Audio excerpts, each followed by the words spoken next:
자, 믿음의 선포 절따라 합니다. 나는 주 안에서 항상 행복합니다.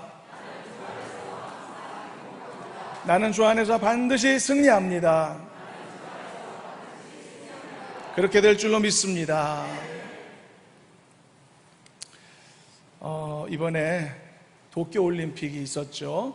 이웃나라에서 많은 논란이 있었지만 어쨌든 개최가 됐고 마무리까지 되었는데요. 저는 개인적으로 우리나라 그 선수들 중에서 가장 감동을 준 선수가 누굴까 생각해 볼 때 양궁 3관왕을 차지한 선수도 있겠고 또 일본을 이긴 여자 배구팀도 있겠습니다만은 제 생각으로는 우리나라 최초로 동메달과 또 4위를 아울러 차지한 근대 5종 경기 선수들이 아닌가 그렇게 저는 생각을 합니다. 근대 5종이 어떤 경기냐 하면은 한 선수가 하루에 수영과 펜싱, 승마, 달리기, 사격까지 이 모든 종목을 완벽하게 하루에 해내는 정말로 초인적인 힘이 아니고서는 시도조차 할 수 없는 그런 엄청난 경기이거든요. 그런데 우리나라 선수들이 그 건장한 유럽 선수들을 제치고 이번에 최고의 성적을 냈던 것이죠. 그 선수들이 경기 직후에 온몸이 그냥 흠뻑 젖은 채로 서로 부둥켜 안고 이렇게 눈물을 흘리면서 그렇게 인터뷰하는 모습을 보게 되었을 때 저에게도 감동이 있었습니다. 그 누구도 그 선수들이 금메달 따지 못했다고 그렇게 비난할 수는 없을 것이라고 생각합니다. 왜냐하면 그 선수들은 정말 죽을 만큼 노력했고 최선을 다해서 정말 모든 것을 다 쏟아 부었기 때문이죠. 그렇기 때문에 주어진 결과에도 후회가 없었으리라고 생각을 합니다. 그런데 이제 저는요, 이번에 근대 5종 경기가 그렇게 익숙하고 흔한 그 종목은 아니잖아요. 그래서 이번에 제가 한 가지 사실을 알게 됐는데요. 이 근대 5종 경기 선수들이 전부 다 이제 승마를 해야 된다고 했지 않습니까? 근데 말을 타야 되는데 현장에서 자신들이 타게 될 말을 추첨으로 선택을 한다는 거예요. 그래서 제가 깜짝 놀랐습니다. 그런데 승마 경기의 특성상 기수의 능력도 중요하지만 그보다는 훨씬 더 말이 가진 말의 능력이 아주 큰 몫을 차지한단 말이죠. 그렇기 때문에 이른바 뽑기 운이 필요하다는 것을 알게 된 것입니다. 이번에 독일의 여자 선수 중에서도 다른 종목에서는 정말 큰 메달권에 얼마든지 들어가는 그런 좋은 성적을 냈는데 승마에서 말을 잘못 뽑아서 그 말이 장애물 넘는 것을 계속 거부하는 바람에 경기를 못 마치고 탈락을 하는 사례도 있었다고 하더라고요. 그래서 이 경기가 참 재미있고 독특하다 이런 생각을 하게 됐는데요. 그런 것이죠. 그 어떤 종목보다도 강인한 체력이 요구되고 그리고 엄청난 끊임없는 훈련이 이렇게 필요한 그런 종목이면서도 동시에 다른 어떤 종목에서도 찾아볼 수 없는 운까지 필요한 종목이다. 이런 점에 있어서 아주 흥미롭게 생각이 되었습니다. 그래서 저는 이 부분이 우리의 믿음의 삶과도 닮았다는 생각을 해보게 됐는데요. 이런 이유입니다. 우리의 믿음의 삶에도 운이 필요하다 이런 이야기 하는 게 아니라 보십시오. 이런 거죠. 최선을 다해서 피땀 흘려가며 믿음으로 자신의 삶을 살고 있지 않습니까? 이 세상에 최선을 다하지 않은 인생이 어디 있겠어요?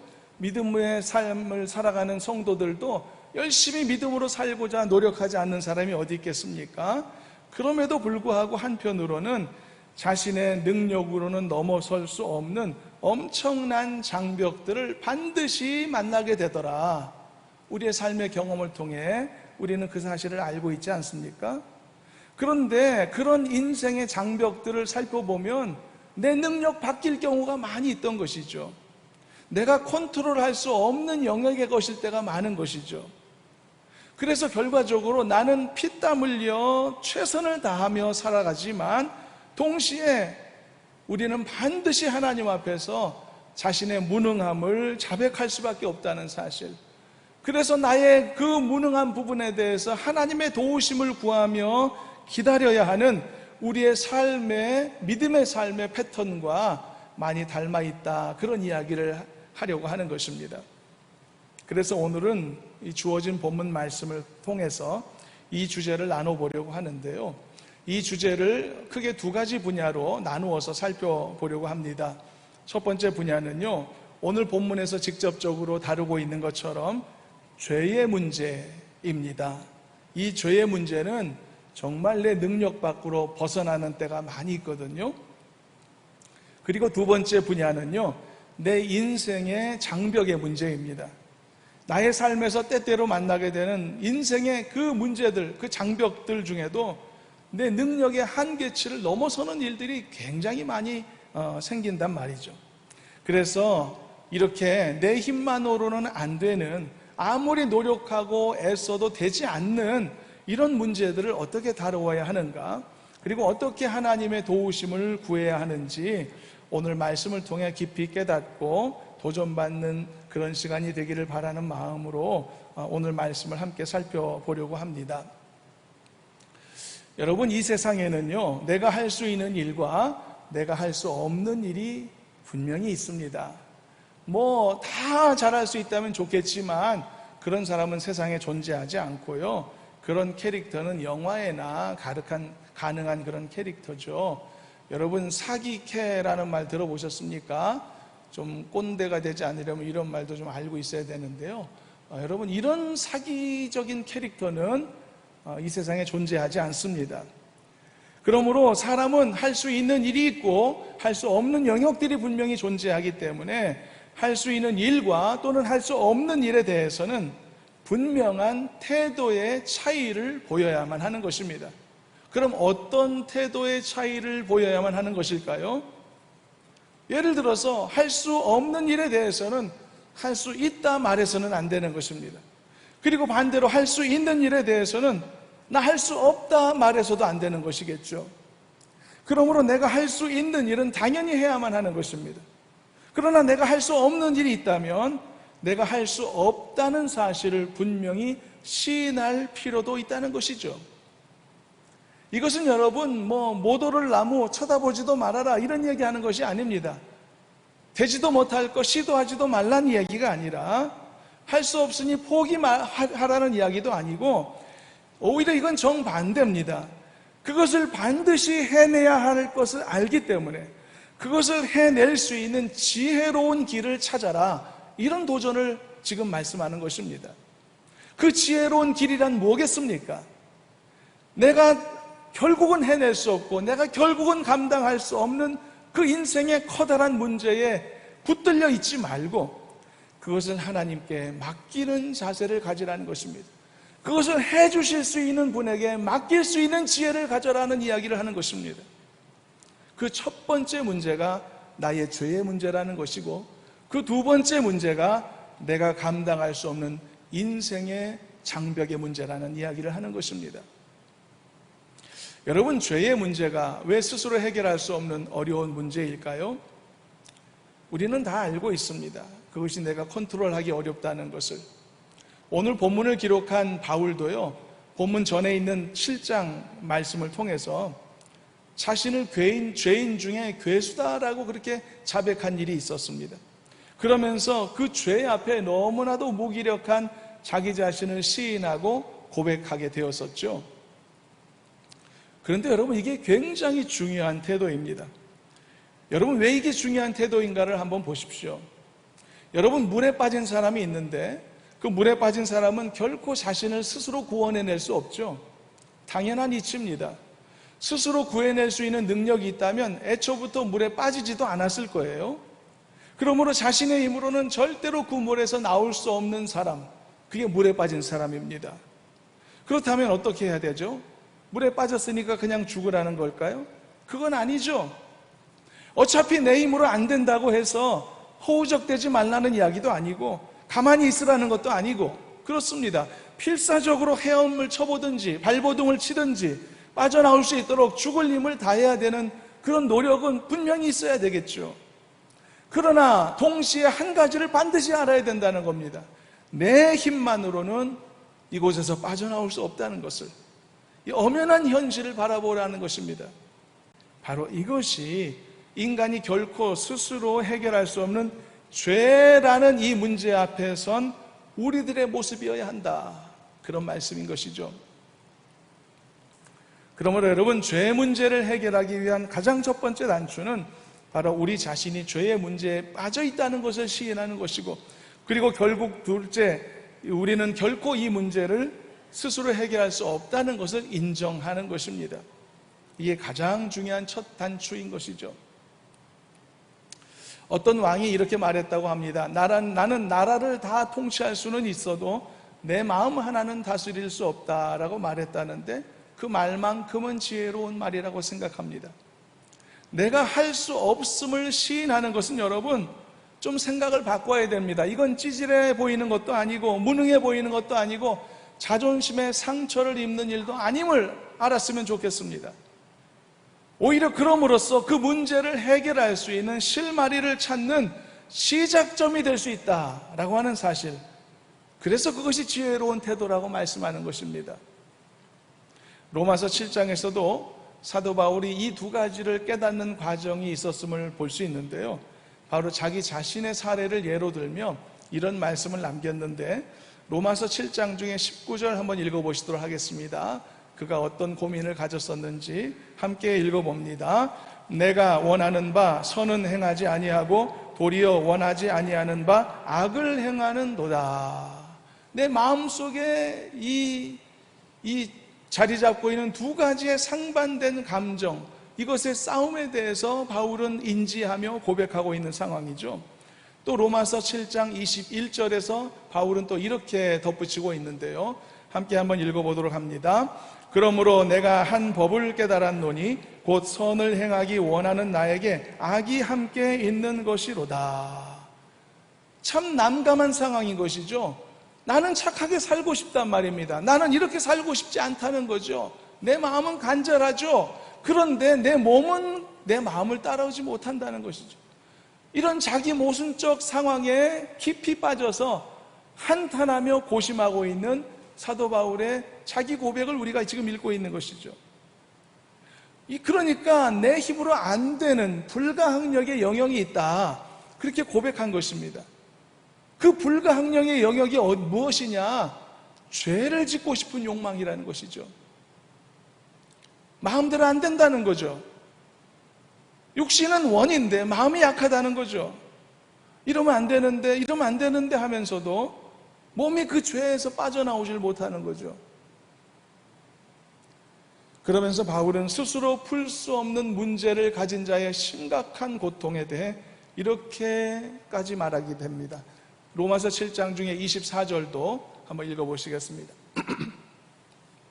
함께 읽어봅니다. 오호라, 나는 곤고한 사람이로다. 이 사망의 몸에서 누가 나를 건져내랴. 이제는 이 고통을 경험하기까지 하는 것이죠. 고통까지 느끼고 있는 상황인 것입니다. 자기가 죄의 문제에 빠져 있다는 것을 시인하고, 원하긴 하지만 빠져나올 수 없다는 무능함에 가슴을 치고 있는 바로 바울의 모습을 보는 것입니다. 자, 그렇다면 여러분, 이게 결론인가요? 이게 복음의 최종 결말인가요? 그렇지 않지 않습니까? 물에 빠진 사람은 죽을 힘을 다해 허우적거리죠. 그런데 그럴 때에는 구조대원들도 이 위험에서 접근을 하지 않는다고 하더라고요. 구조대원도 위험에 빠질 수 있다고요. 그러나 물에 빠진 사람이 힘이 빠지고 자신의 힘으로 빠져나올 수 없음을 깨닫게 될 때쯤에 비로소 구조대원도 접근할 수 있어서 그를 건져내게 된다라고 말하더라고요. 여러분, 그렇습니다. 죄의 문제를 스스로 해결할 수 있다, 자신만만할 때에는 하나님은 그냥 지켜보고 계시는 겁니다. 다가와서 돕지 않으시는 것이죠. 그러나 죄의 문제를 스스로 해결할 수 없다는 사실을 고백하고 시인하게 되었을 때 비로소 그 문제를 해결할 수 있는 구원자가 나에게 가까이 다가오시게 되는 것이죠. 그래서 여러분, 무능하다는 자백이 중요한 것입니다. 나의 무지하다라고 하는 자백이 축복되다는 것을 알아야 하는 것입니다. 나는 할 수 없습니다. 나는 이 문제를 풀어낼 수 없습니다. 나는 이 문제에 사로잡혀 있고 그래서 곤고함을 수없이 반복하며 느끼고 있습니다. 될 것 같은데 안 되고 해낼 수 있을 것 같은데 전혀 내 의지랑 반대로 가는 나의 인생의 문제가 있습니다. 이렇게 사실을 사실대로 고백하게 될 때 불가능한 그 일을 나를 대신해 해주실 전능자가, 능력자가, 그리고 구원자가 나에게 오시는 것입니다.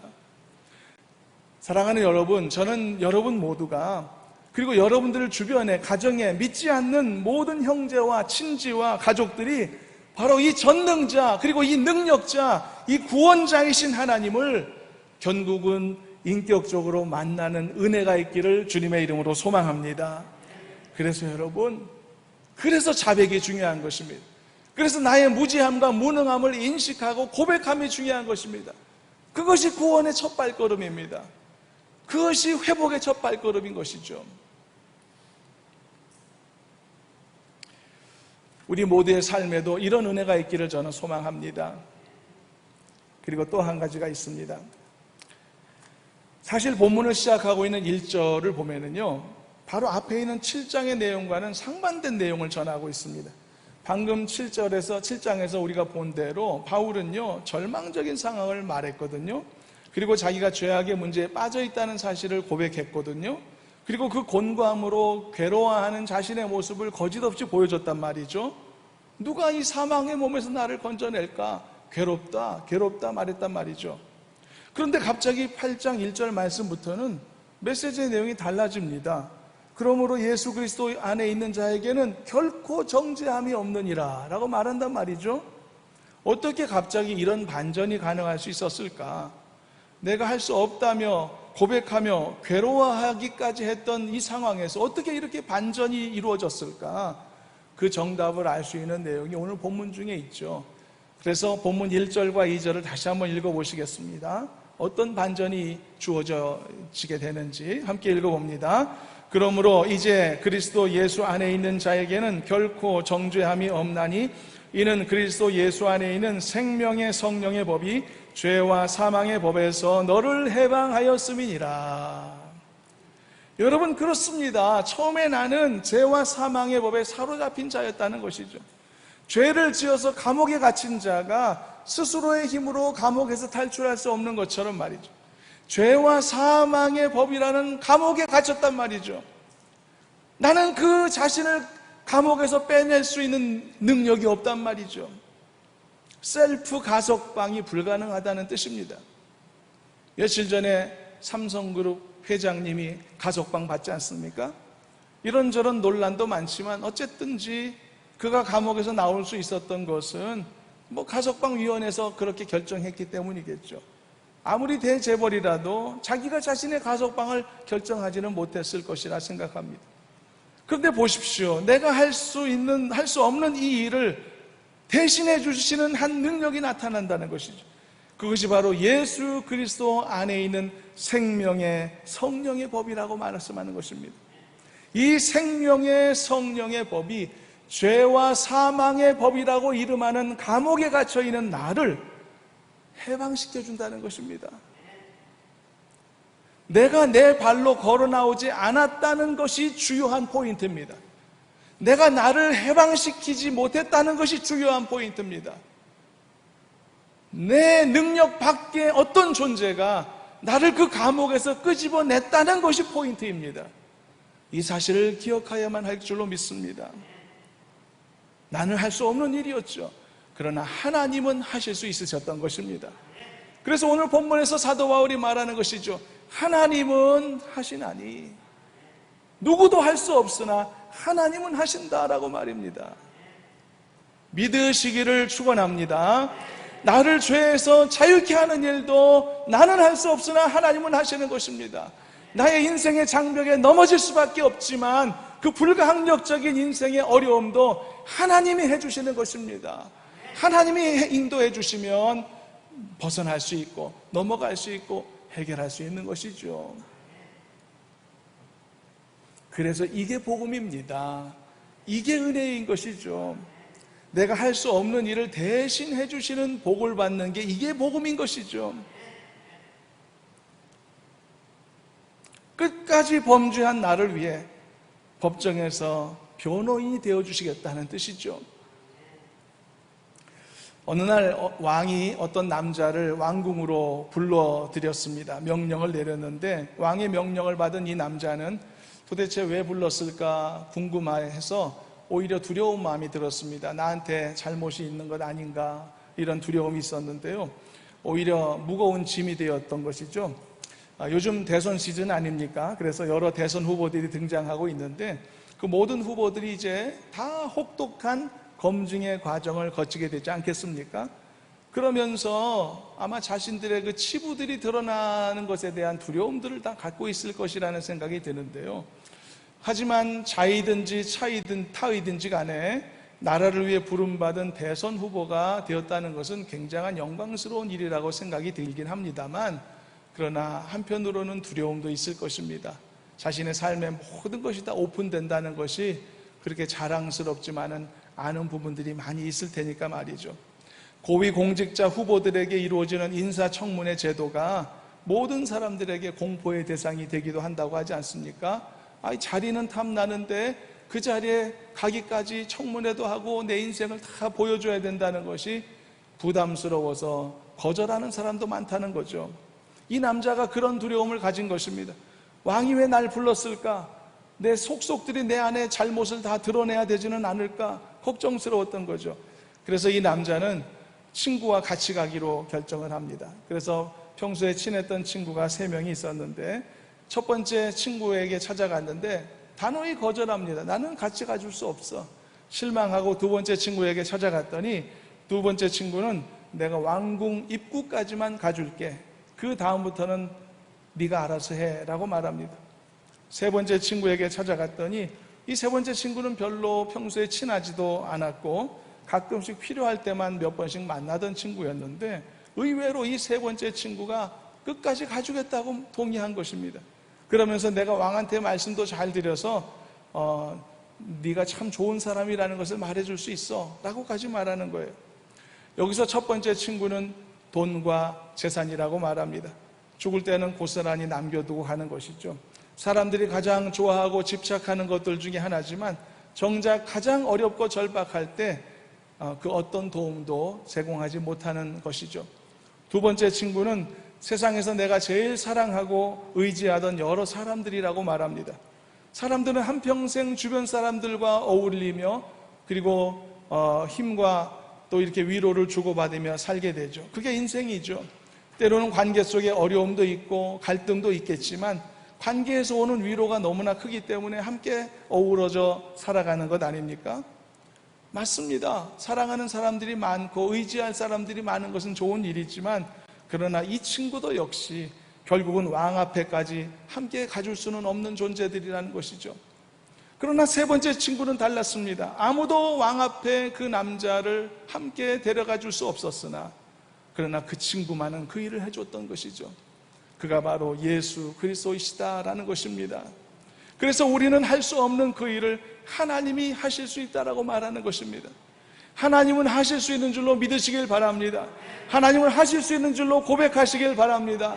하나님이 하시는 일들을 여러분의 인생 가운데 경험하며 살아가는 축복이 있기를 주님의 이름으로 축원합니다. 내가 스스로 풀 수 없는 죄의 문제가 있단 말이죠. 바울도 고통했던 죄의 문제가 있단 말이죠. 그 죄의 감옥에 갇힌 이 문제를 하나님만이 해결하실 수 있는 것입니다. 그리고 내 힘으로 감당할 수 없는 나의 인생의 문제, 가정 문제, 자식 문제, 사업 문제, 건강 문제, 이 모든 것들도 내 힘에, 내 영역에, 이 능력의 영역에 넘어선 지 한참 되고 오래된 것이라 할지라도 나는 할 수 없으나 오직 하나님은 하실 수 있다는 사실입니다. 이 사실을 믿으며 살아가시기를 저는 소망합니다. 믿을 뿐만 아니라 이 사실을 경험하며 살아가시기를 저는 주님의 이름으로 소망합니다. 누구를 통해 이 불가능한 일을 이루신다고요? 독생하신 하나님의 아들 예수 그리스도를 통해서. 본문 3절 4절까지 한번 읽어보겠습니다. 그 사실이 명시되어 있지요. 함께 읽어봅니다. 율법이 육신으로 말미암아 연약하여 할 수 없는 그것을 하나님은 하시나니 곧 죄로 말미암아 자기 아들을 죄 있는 육신의 모양으로 보내어 육신의 죄를 정하사 육신을 따르지 않고 그 영을 따라 행하는 우리에게 율법의 요구가 이루어지게 하려 하심이니라. 좀 복잡한 어려운 용어로 되어 있지만 사실은 우리가 함께 지금 살펴본 내용에 대한 이야기인 것이죠. 연약한 육체를 갖고 있기에 결코 극복할 수 없는 나의 죄 문제가 있는데 하나님이 나를 위해 해결하신다는 겁니다.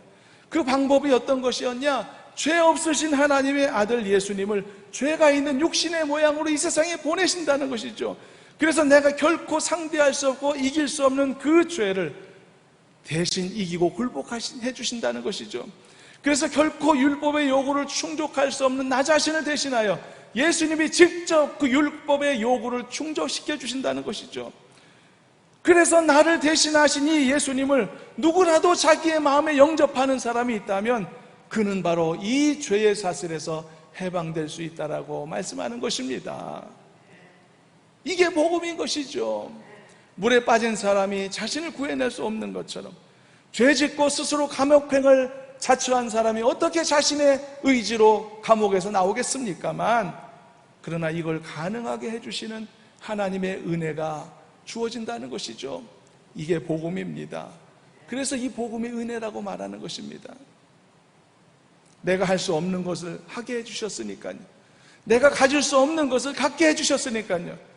내가 넘어설 수 없는 문제들을 넘어서도록 이끌어 주셨으니까요.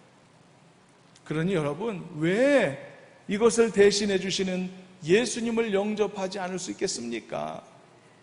죄인이지만 죄인이 아니어도 되는 길이 있는데요. 물에 빠졌지만 건짐받을 길이 있는데요. 죄를 짓고 감옥에 갇혔지만 벗어나고 해방될 방법이 있는데요. 여러분, 이렇듯 사람들이 복음이 무엇인가, 복음을 통해 어떤 놀라운 혜택이 주어지는지를 몰라서 그렇지, 이것을 똑바로 알게 된다면 모두가 다 예수님을 만나려고 하지 하려고 할 것이라고 저는 생각합니다. 여러분들도 더욱 예수 그리스도의 십자가의 은혜를 믿고 의지하는 사람 되셔서 모든 죄의 문제들로부터 지금보다 더 완벽하게 해방되고 자유를 누리는 복된 성도들이 되시기를 주님의 이름으로 축원합니다. 그리고 두 번째, 우리가 감당할 수 없는 그것을 하나님만이 도우셔서 이루어낼 수 있는 또 하나의 주제가 있다고 했죠. 첫 번째는 나의 죄 문제였지만 이번에 다룰 것은요, 나의 삶의 문제입니다. 내 삶에서 주어지는 장벽의 문제라는 것이죠. 여러분, 내 힘으로 넘어설 수 없는 인생의 어려움들이 있다고 했죠. 여러분들도 분명히 그런 인생을 경험하셨을 텐데요. 그런데 어떻습니까? 아무리 노력해도 안 되지 않습니까? 내가 최선을 다하지 않은 것도 아닌데, 내가 너무 그것에 대해 간절하지 않은 것도 아닌데, 내 능력에 한계가 있기 때문에, 나의 힘이 닿지 못하는 영역이 반드시 있기 때문에 내 힘으로 넘어설 수 없는 인생의 장벽이 있단 말이죠. 그러므로 이런 돌뿌리들을 무수히 만날 수 있는 게 내 인생이기 때문에 어떻게 해야 될까요? 죄 문제 앞에서도 내가 그러해야 했듯이 나는 여러분, 내 인생의 문제 앞에서도 나의 무능함을 고백하고 하나님의 도우심을 구해야만 살게 될 줄로 믿습니다. 앞에서 소개했던 근대 오정 경기가 믿음으로 살아가는 우리의 인생의 모습과 닮았다라고 설명했지 않습니까? 그런 거죠. 아무리 죽을 힘을 다해 철저히 준비하고 노력을 했는데도 좋은 말을 뽑지 못하면 성공을 거둘 수가 없는 거죠. 근데 좋은 말을 어떻게 내 힘으로 뽑습니까? 이거 완전히 이건 운에 맡기는 것 아닐까요? 굉장히 고약한 현실이죠. 이게 무엇을 의미하죠, 여러분? 그 경기 종목이요, 구조적으로 갖고 있는 이 불확실성을 말해주고 있는 거죠. 확실치가 않은 거예요. 아무도 장담을 못하게 되어 있는 시스템을 갖고 있는 거죠. 근데 우리 인생이 그렇다는 거죠. 아무리 철저히 준비하고 아무리 최고의 노력으로 완벽하게 갖추었다고 하더라도 성공을 보장할 수 있겠냐? 안 된다는 거죠. 성공이 보장이 안 된다는 거죠. 이런 종류의 스포츠는 공정하지 않을 수도 있어요. 사실은 똑같은 조건, 똑같은 장비를 사용할 수 있도록 해야 이 순위를 매기는데 더 정당하지 않을까요? 변별력도 생기고.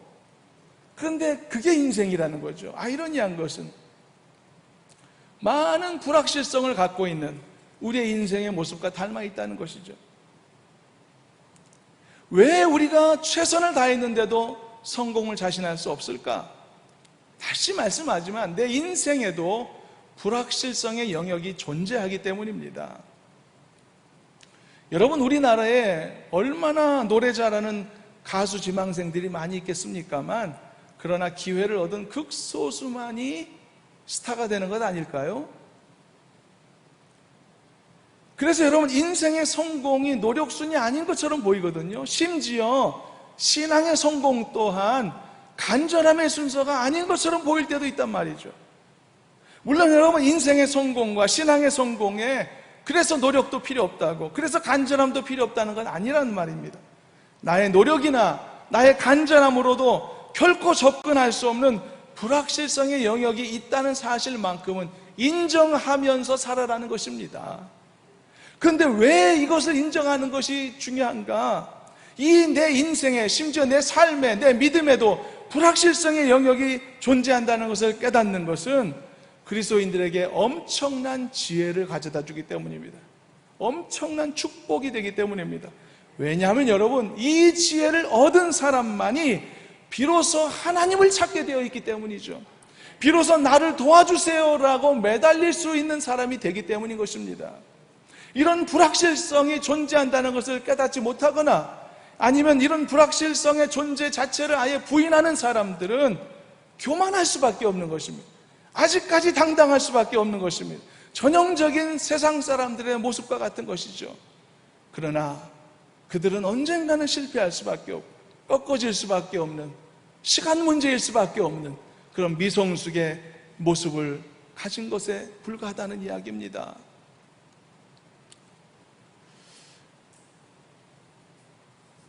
그래서 여러분, 내가 최선을 다해 살지만 그래도 그것이 전부가 아님을 알기 때문에, 그래서 그 부분에 대해서 나도 하나님을 향해 도와주세요라고 말할 수 있어야 한다는 것을 우리가 함께 도전받고 있는 것입니다.